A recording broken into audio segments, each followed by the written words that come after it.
اس پہاڑی علاقے میں میری تعیناتی ہوئے چند روز ہی گزرے تھے۔ میں نے سوچا یہی تھا کہ پہلے جا کر جگہ کا معائنہ کر لیا جائے، پھر انتظام کر کے بیوی بچوں کو لے آؤں گا۔ اس روز صبح 11 بجے کے قریب ہم لوگ چل پڑے۔ ڈرائیور کا گھر پنڈی میں تھا۔ اس نے کہا صاحب آج ہی گھر سے فون آیا ہے کہ میرے والد صاحب ہسپتال میں داخل ہیں، میں نے ان سے ملنا ہے۔ میں نے کہا چلو ٹھیک ہے۔ پنڈی شہر میں داخل ہو کر میں نے ڈرائیور کو مری روڈ پر اتارا اور خود آگے چل پڑا۔ میں اپنے مطلوبہ مکان کی حدود میں پہنچا تو ذرا سا چوکنا ہو کر ڈرائیو کرنے لگا، کیونکہ معلومات کے مطابق ٹاور ہاؤس سے منسلک قریبی آبادی میں ہی وہ ریسٹ ہاؤس تھا جہاں مجھے پہنچنا تھا۔ میں سنسان ویران سڑک پر تیز رفتاری سے گاڑی چلاتا جا رہا تھا کہ اچانک مجھے دور سے ایسا لگا کہ جیسے باؤنڈری وال کے آگے لگے لمبے لمبے درختوں کی لائن کے ساتھ کوئی عورت کھڑی ہے۔ عورت کے چمکیلے کپڑے گاڑی کی لائٹس پڑنے سے صاف چمک رہے تھے۔ گاڑی مزید نزدیک ہوئی تو لگا کہ اس کے ساتھ 4 سال کا بچہ بھی ہے۔ میں نے گاڑی کی سپیڈ تھوڑا آہستہ کی۔ میرا پہلے خیال یہی تھا کہ اس عورت پر ضرور کوئی آفت آئی ہے جو یوں برستی بارش میں بچے کے ساتھ کھڑی ہے۔ اسی اثناء میں گاڑی بالکل عورت کے قریب آ گئی۔ لمحے کے 1000ویں حصے میں وہ عورت عام عورتوں سے قد میں دگنی لمبی تھی۔ اس کی آنکھیں ایسی پھٹی پھٹی تھیں کہ مجھے کچھ سمجھ نہیں آ رہا تھا، سوائے اس کے کہ میں نے بجائے روکنے کے گاڑی تیز رفتاری سے آگے بڑھا دی۔ میرا دل زور زور سے دھڑک رہا تھا۔ ذرا سا آگے جا کر میں نے گاڑی کے بیک شیشے میں دیکھا، وہ عورت وہاں سے غائب ہو چکی تھی۔ میں نے گاڑی آہستہ کرتے بالکل روک دی اور غور سے پیچھے دیکھا۔ سنسان اندھیری سڑک اور ٹاور ہاؤس کی دھندلی لائٹ میں برستی بارش کے سوا کچھ نہیں تھا۔ میں نے سوچا میری آنکھوں کو دھوکہ نہیں ہو سکتا، اس نے نیلے کپڑے پہنے تھے اور دوپٹہ اور قمیض چمک رہے تھے، لمحوں میں وہ کہاں جا سکتی ہے؟ میں نے سر جھٹکا اور گاڑی آگے بڑھا دی۔ میں نے دھیان کچے پکے راستے پر دیا۔ 10 منٹ کے بعد سڑک نسبتاً ہموار ہو گئی تھی، بارش کم ہو چکی تھی اور سردی میں ایک دم اضافہ ہو گیا۔ میں نے سگریٹ سلگھایا ہی تھا کہ اس پر مجھے لگا جیسے پیچھے کانچ کی چوڑیاں کھنکی ہوں۔ میں نے غیر ارادی طور پر پیچھے شیشے میں دیکھا تو پیچھے کیا ہونا تھا؟ میں نے اپنا وہم سمجھتے ہوئے سر جھٹکا اور وہاں موجود بورڈ پر لکھا دھندلا نام پڑھنے کی کوشش کرنے لگا۔ آگے کھوکھوں میں لالٹین کی مدھم روشنیاں دیکھ کر سمجھ گیا کہ یہی وہ چھوٹا بازار ہے جہاں سے گزر کر سیدھے ہاتھ پر مڑ کر ریسٹ ہاؤس ہے۔ 8-10 دکانوں کے بعد راستہ داہنے ہاتھ مڑنے لگا تو میں نے شکر ادا کیا۔ بڑی پارکنگ میں ریسٹ ہاؤس کا نام لکھا تھا۔ میں نے گاڑی پارکنگ میں لگائی اور اندر چلا گیا۔ اندر محمد حسین میرا انتظار ہی کر رہا تھا۔ سلام دعا کے بعد وہ مجھے میرا کمرہ دکھانے کے لیے لے گیا۔ پہلی نظر میں ہی مجھے کمرہ بہت اچھا اور آرام دہ لگا۔ میں نے محمد حسین کو گاڑی کی چابیاں پکڑاتے ہوئے گاڑی سے سامان نکالنے کو کہا اور خود نہانے کے لیے غسل خانے میں چلا گیا۔ میں نہا کر باہر نکلا تو محمد حسین ٹیبل پر کھانا لگا رہا تھا۔ تم نے کھانا کھا لیا کیا؟ جی صاحب میں جلدی ہی کھانا کھا لیتا ہوں، میں نے سارا سامان نکال کر ترتیب سے رکھ دیا ہے، اور صبح کسی چیز کی ضرورت ہو تو بتا دیں۔ نہیں محمد حسین، بس 15 منٹ تک آ کر برتن لے جانا۔ میں نے کھانا کھاتے ہی فائلیں اٹھائیں۔ نیند سے برا حال تھا لیکن نیو آفس کے لیے تھوڑا ہوم ورک کرنا چاہتا تھا۔ محمد حسین تھوڑی دیر بعد برتن اٹھا کر میز پر کپڑا لگا کر چلا گیا۔ میں نے کام ختم کیا اور لیٹتے ہی نیند کی وادیوں میں اتر گیا۔ صبح سورج کی کرنوں نے مجھے بیدار کیا۔ میں ٹیبل پر پڑی فائلوں میں کچھ ڈھونڈ رہا تھا کہ اچانک اٹیچی پر پڑی چوڑیوں کو دیکھ کر ٹھٹک گیا۔ کم از کم 1 درجن چوڑیاں اٹیچی کے پاس پڑی تھیں۔ یہ میرے سامان میں چوڑیاں کہاں سے آ گئیں؟ پھر سوچا کمرے میں پہلے سے پڑی ہوں گی، لیکن میرے بیگ کے اوپر؟ میں باہر محمد حسین کو تلاش کرنے لگا۔ پتہ چلا محمد حسین تو باہر گیا ہے۔ سوچا آفس سے واپسی پر پوچھ لوں گا۔ آفس ایک نہایت خوبصورت عمارت کے اندر تھا۔ مجھے امی اور ریحانہ کا خیال آیا کہ وہ لوگ یہاں آ کر بہت اچھا محسوس کریں گے۔ آفس میں کب 3 بج گئے پتہ ہی نہیں چلا۔ سٹاف بھی بہت اچھا لگا، خاص طور پر نثار کے ساتھ کافی دوستی ہو گئی۔ آفس سے اٹھا تو دوستوں کے ساتھ قریبی مارکیٹ گیا، ضرورت کا کچھ سامان خریدا۔ اسی اثناء میں سبھی نے رات کے کھانے کا پروگرام بنا لیا۔ مارکیٹ سے دور پہاڑی پر ایک خوبصورت سا ریسٹورنٹ تھا۔ کھانا بہت ہی لذیذ تھا اور پہاڑی علاقوں میں رات کافی جلدی ہو جاتی ہے۔ واپسی میں مجھے خاصی دیر ہو گئی۔ ریسٹ ہاؤس پر پہنچا تو سردی کافی بڑھ چکی تھی۔ میں نے کچن میں بیل دے کر بتایا کہ میں کھانا نہیں کھاؤں گا۔ کپڑے وغیرہ بدل کر تھوڑی دیر آتش دان کے پاس بیٹھا۔ میں نے لائٹ آف کی اور بیڈ پر چلا گیا۔ میں کافی گہری نیند میں تھا تو مجھے لگا کہ بیڈ تھوڑی تھوڑی دیر بعد ہلتا ہے، جیسے کوئی کروٹ دیتا ہے۔ پھر ایسا لگا جیسے کوئی میرے پاؤں کے رخ لیٹا ہوا ہے۔ میرا ذہن تھوڑا سا جاگا، میں نے پاؤں سمیٹے تو لیٹے ہوئے کی کمر سے پاؤں ٹکرائے۔ اب میں پوری طرح سے جاگ گیا۔ میں نے بنا حرکت کیے محسوس کیا کہ میری دائیں جانب کوئی کروٹ لیے ہوئے بالکل آرام سے سو رہا تھا۔ اس کے بدن کی نرمی مجھے صاف محسوس ہو رہی تھی۔ پتہ نہیں کیوں پر لمحے کے 1000ویں حصے میں ادراک ہوا کہ وہ کوئی عورت ہے۔ یہ حقیقت ہے کہ میں اچھل کر بیٹھ گیا اور تکیے کے پاس سے اپنی ٹارچ ڈھونڈنے لگا۔ وہ وقت لوڈ شیڈنگ کا نہیں تھا، لیکن پہاڑی علاقوں میں یہ عام ہوتا ہے کہ دن ہو یا رات 4 گھنٹے کے لیے اکٹھی لائٹ چلی جاتی ہے۔ میں نے ٹارچ روشن کی، میرے کمبل میں لیٹے ہوئے وجود میں کوئی حرکت نہ ہوئی۔ میں گھبرا کر اٹھا اور لائٹ آن کی۔ اس وقت واقعی ہی لائٹ نہ تھی۔ میں نے کمرے میں ادھر ادھر روشنی ڈالی، ہر طرف تاریکی اور خاموشی کا راج تھا۔ کون ہے ادھر؟ میں بمشکل بولا۔ اب میں نے قوت جمع کی اور تیز تیز چلتا ہوا بیڈ کی طرف گیا اور کمبل پوری طاقت سے کھینچا اور نیچے پھینک دیا۔ بیڈ خالی تھا۔ کمال ہے، مجھے اچھی طرح یاد ہے کہ میں نے اپنی ٹانگوں پر بدن کی حدت اور نرمی محسوس کی تھی، اور جب پاؤں پیچھے کیے تھے تو وہ ٹکرائے تھے کسی وجود کے ساتھ۔ عجیب بات ہے، میں سوچوں میں گم تھا کہ اچانک خیال آیا کہ کل راستے میں جو عورت بچے کے ساتھ تھی، کہیں یہ وہی تو نہیں ہے؟ اس سے آگے میں سوچ نہ پایا۔ کبھی ایک خیال آئے، کبھی دوسرا خیال آئے۔ میں سونے کے لیے تیار ہوا، سونے کی کوشش میں کبھی دائیں گڑبڑ لوں تو کبھی بائیں، اور نہ جانے کب نیند آ گئی۔ صبح کھڑکیوں سے آنے والی ٹھنڈی ہواؤں نے مجھے متاثر کیا، لیکن میں کمبل میں ہی دبکا رہا۔ گھڑی کا الارم دیکھا تو 10 منٹ لیٹ ہو چکا تھا۔ میں جب اٹھنے لگا تو مجھے پاؤں میں کچھ چبھا۔ رات والی بات کا خیال ذہن پر چھانے لگا۔ میں نے کمبل ہٹایا تو بیڈ پر کانچ کی چوڑیوں کے ٹکڑے تھے۔ میری تو آنکھیں ابل پڑیں۔ جلدی سے جا کر بیگ کے اوپر دیکھا، لیکن چوڑیاں بالکل سالم اپنی حالت میں موجود تھیں۔ میں نے جلدی جلدی جا کر چوڑیاں اٹھائیں اور فلش میں بہا دیں۔ محمد حسین کے بارے میں خیال آیا۔ شیو کرتے ہوئے سوچا کہ آخر بیڈ پر چوڑیاں کہاں سے آئیں۔ تھوڑی دیر بعد دروازے پر دستک ہوئی۔ محمد حسین ناشتہ لایا تھا۔ میں نے پوچھا، محمد حسین، پرسوں رات گاڑی سے سامان تم ہی نے اتارا تھا نا؟ جی صاحب، میں نے ہی اتارا تھا۔ کیا آپ کو کوئی چیز مل نہیں رہی؟ نہیں محمد حسین، پوچھنا یہ تھا کہ یہاں کسی کا سامان پہلے سے پڑا تھا، جیسے کچھ زنانہ چیزیں وغیرہ؟ کیا کچھ چیزیں کمرے میں پڑی تھی میرے آنے سے پہلے؟ نہیں صاحب، کمرہ تو ریسٹ ہاؤس والے بالکل صاف کر دیتے ہیں۔ میں نے آپ کا بیگ اور سوٹ کیس یہاں رکھ دیے تھے اور پچھلی سیٹ میں چوڑیاں تھیں۔ میں نے یہ بات سنی انسنی کر دی۔ میں بار بار الجھ رہا تھا کہ یہ گاڑی تو صرف دفتر کے استعمال میں تھی، گھر والوں کا تو کچھ لینا دینا نہ تھا، اور پھر رات کو کیوں ایسا لگا کہ کوئی میرے ساتھ سو رہا ہے؟ اور پھر وہ ٹوٹی چوڑیاں، بار بار سوچا پر کچھ سمجھ نہ آیا۔ اگلی رات میں سونے سے پہلے ذرا محتاط ہو گیا۔ بڑی ٹارچ اپنے پاس رکھی اور دیر تک ٹی وی دیکھتا رہا۔ وہ ساری رات پرسکون گزری، بلکہ اگلی کئی راتیں۔ ادھر آفس میں کام کی مصروفیت ایسے شروع ہوئی کہ لمحہ بھر کی فرصت نہ ملی۔ اس دن دوپہر سے ہی موسم ابر آلود تھا اور بارش شروع ہو گئی۔ آفس کے بعد 2 دوستوں کے ساتھ مجھے ایک سائٹ پر جانا تھا۔ میرے ساتھ ایک اشرف تھا اور دوسرا نثار۔ ہم تینوں 3 بجے کے لگ بھگ نکلے۔ 1.5 گھنٹے کا راستہ تھا۔ خلاف توقع ہمیں دیر ہو گئی۔ نکلنے سے پہلے ہی وہیں بازار سے کھانا کھایا، چائے پی اور تازہ ہو کر واپسی کے لیے روانہ ہو گئے۔ اشرف اور نثار آفس سے ملحقہ رہائشی کمروں میں رہتے تھے۔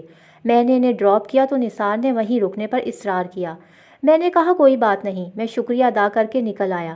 گھر پہنچ کر کپڑے بدلے تو گھڑی پر نظر پڑی۔ رات کا 1 بج رہا تھا۔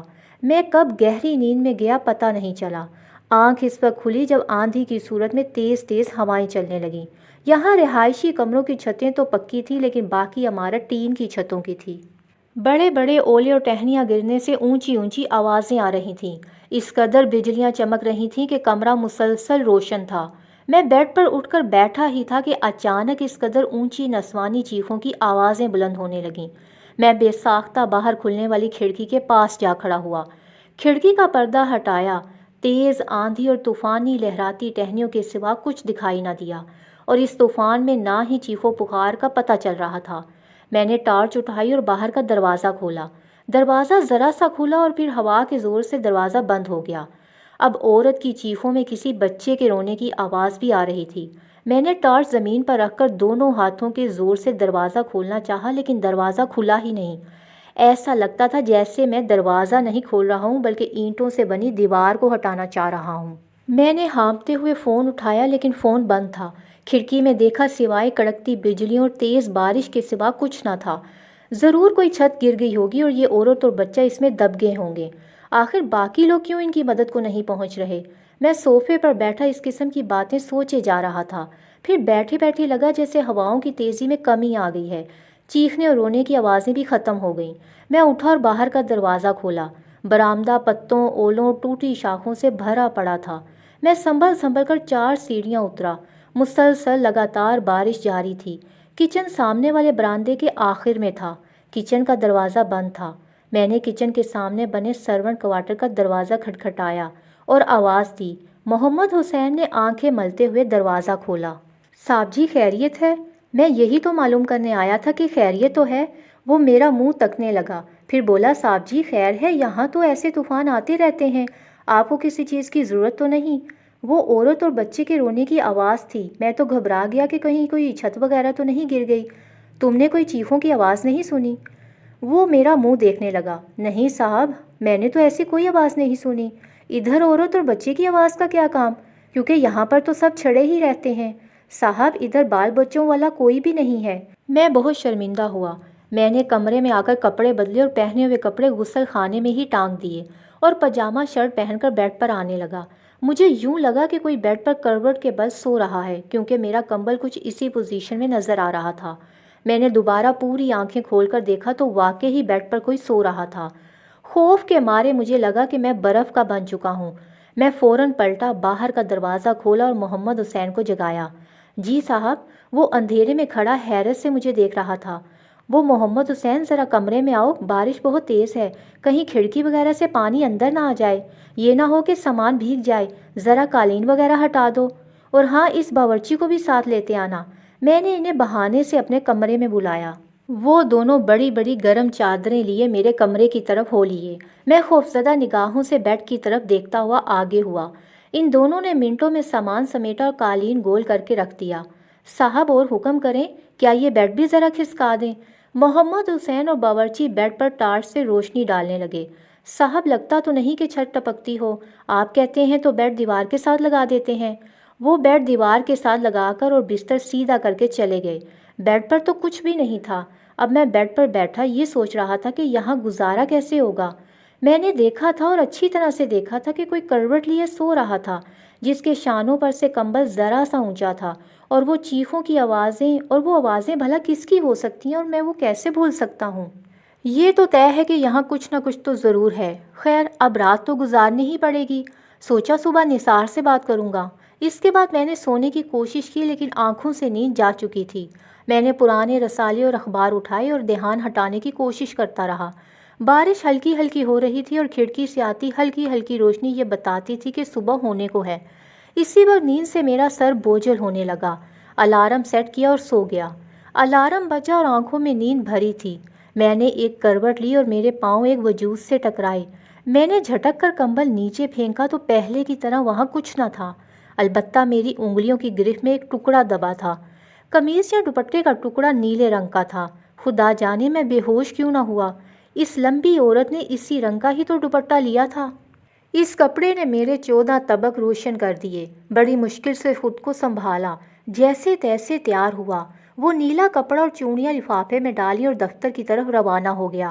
آفس کے انتہائی ضروری کام کو نپٹاتے ہی میں نے نثار کو بلایا اور کہا کہ لنچ باہر کرتے ہیں، مجھے تم سے ضروری بات کرنی ہے۔ نثار نے کہا کہ خیریت تو ہے نا؟ میں نے اسے کہا کہ ہاں ابھی تک تو خیریت ہے۔ ہم ایک قریبی ریسٹورنٹ میں بیٹھے تھے۔ میں نے اسے ساری بات تفصیل سے بتائی۔ یہ بات سن کر وہ بے حد حیران ہوا۔ میں نے اسے یہ بھی بتایا کہ میں ہر بار خود کو تسلی دیتا رہا کہ یہ میرا وہم ہے، لیکن یہ میرا وہم نہیں ہے۔ میں نے جب لفافے میں رکھی چوڑیاں اور کپڑے کا ٹکڑا دکھایا تو وہ بھی حیران ہو گیا اور بولا کہ میرا کبھی اس قسم کے حالات سے پالا نہیں پڑا۔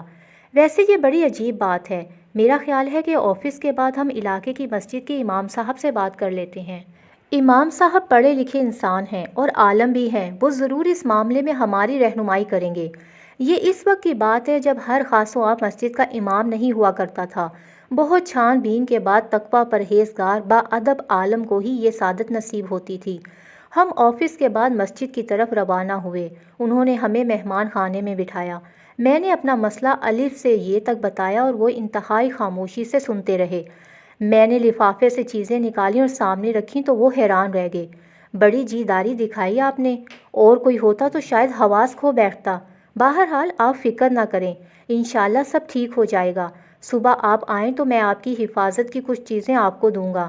پھر وہ کسی سوچ میں پڑ گئے اور بولے، یہ آیت الکرسی کا ورد لکھ کر دے رہا ہوں، اسے پڑھتے رہنا۔ ہم امام صاحب کا شکریہ ادا کر کے وہاں سے نکل آئے۔ نثار نے کہا کہ کچھ دن آپ ہمارے ہاں شفٹ ہو جائیں یا میں آپ کی طرف آ جاتا ہوں۔ میں نے نثار سے کہا کہ وہ میری طرف آ جائے، ہم دونوں مل کر دیکھ بھی لیں گے کہ کیا معاملہ ہے۔ نثار کچھ ضروری سامان لینے کے بعد میرے ساتھ ہی ریسٹ ہاؤس آ گیا اور کئی دن آرام سے گزر گئے۔ کچھ بھی خلاف معمول نہ ہوا۔ امام صاحب نے کچھ نقش بھی دیے تھے جو میں نے کمرے میں لگا دیے تھے۔ اس دوران میں نے کافی گھر دیکھے۔ آخر کار ایک گھر پسند آ گیا اور گھر لے لیا۔ اس بیڈ پر جاتے ہی مجھے عجیب سی بے چینی ہونے لگتی۔ اگلے روز میں نے کچھ گھریلو سامان اور فرنیچر خریدا اور ریسٹ ہاؤس چھوڑ کر میں ایک کرائے کے مکان میں شفٹ ہو گیا۔ یہ گھر اونچا نیچا 3 سیڑھیاں چڑھ کر تھا۔ سامنے 2 کمروں کے ساتھ چھوٹا سا صحن تھا جس کے سیدھے ہاتھ پر کچن اور الٹے ہاتھ پر سرونٹ روم تھا۔ نثار سے میں نے کہا کہ جب تک گھر والے نہیں آتے وہ میرے ساتھ ہی رہے۔ اتفاق سے اس کا روم میٹ بھی چھٹی گیا ہوا تھا اور اس نے حامی بھر لی۔ بیٹھک کے ساتھ والے کمروں میں سے ایک کمرے میں اس نے اپنا بستر لگا لیا، دوسرے میں محمد حسین نے میری چیزیں رکھ دیں۔ دوسرے دن آفس سے گھر پہنچی تو محمد حسین برآمدے میں ہی چائے لے آیا۔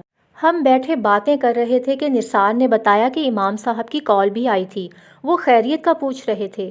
نثار نے بات تو عام سی کی تھی لیکن مجھے نہ جانے کیوں خاص لگی۔ سورج نارنجی روشنی بکھیرتا پہاڑوں کے بیچ سے غروب ہوا اور اندھیرا چھانے لگا۔ پورے گھر میں ایک عجیب سا سناٹا اور اداسی چھائی ہوئی تھی۔ میں نے سوچا ریسٹ ہاؤس میں تو لوگوں کا آنا جانا لگا رہتا تھا لیکن یہاں پڑوس کے نام پر کچھ نہ تھا۔ رات کے کھانے کے بعد نثار اپنے کمرے میں اور میں اپنے کمرے میں آ گیا۔ کافی رات ہو گئی تھی جب 1 بجے بچے کے رونے کی آواز نے میری آنکھ کھول دی۔ بچہ مسلسل رو رہا تھا۔ آنکھ کھلی تو یہ لگا کہ میں نئے گھر میں ہوں اور ساتھ والے گھر میں کوئی فیملی رہتی ہوگی۔ ساتھ والا گھر، لیکن یہاں تو کوئی گھر نہیں ہے۔ ذہن تھوڑا اور جاگا تو میں اٹھ کر بیٹھ گیا۔ لائٹ جلائی۔ اب بچے کے رونے کی آواز کے ساتھ برتن کھنکنے کی آوازیں بھی آ رہی تھیں، جیسے کوئی برتن دھو رہا ہو۔ میں اٹھ کر نثار کے کمرے میں گیا۔ وہ سو رہا تھا۔ میں نے اسے اٹھایا تو وہ بولا، خیریت ہے؟ ہاں دیکھو یہ اس وقت کیسی آوازیں آ رہی ہیں۔ کسی بچے کے رونے کی آوازیں ہیں اور کوئی عورت کام کر رہی ہے۔ ہم دونوں اٹھے اور کچن کی طرف روانہ ہوئے۔ لائٹ جلی ہوئی تھی اور سنک پر ایسے پانی کے چھینٹے پڑے ہوئے تھے جیسے کسی نے برتن دھوئے ہوں۔ ہم دونوں ایک دوسرے کا منہ دیکھنے لگے۔ میں دل ہی دل میں دعاؤں کا ورد کرنے لگا لیکن ڈر سے کچھ پڑھا نہیں جا رہا تھا۔ پھر مجھے پلٹتا دیکھ کر نثار بھی پلٹا۔ ہم کمرے میں آئے ہی تھے کہ کچن کا دروازہ زوردار آواز سے بند ہوا۔ اس آواز پر محمد حسین بھی کمرے سے باہر آ گیا۔ ہمیں اس طرح کھڑا دیکھ کر بولا، صاحب خیریت تو ہے نا؟ ہاں، ہم دونوں نے سر ہلایا۔ ایسا لگ رہا تھا جیسے سب کچھ ٹھہرا ہوا ہو۔ ایک سحر تھا جو پورے ماحول پر طاری تھا۔ اگلے روز صبح آفس جاتے ہوئے ہم نے امام صاحب کو ساری صورتحال بتائی۔